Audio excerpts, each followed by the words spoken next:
Welcome to 60 Second Civics from the Center for Civic Education. I'm Mark Gage.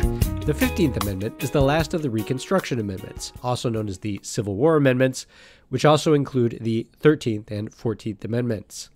The 15th Amendment, ratified on February 3, 1870, was meant to protect the right of African American men to vote.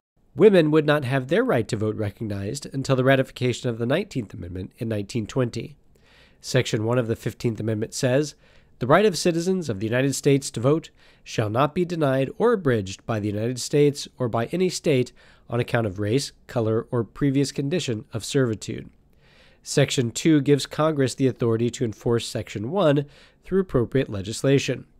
Despite the words of the 15th Amendment, many barriers were set into place to deny the right of African American men to vote.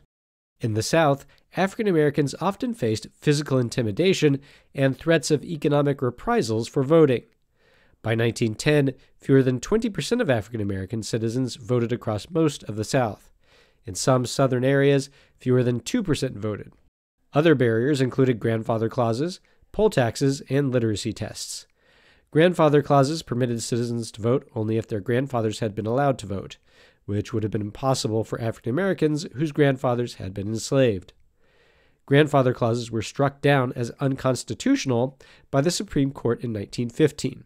Poll taxes are taxes that had to be paid prior to voting, which was almost impossible for many poor African Americans in the South.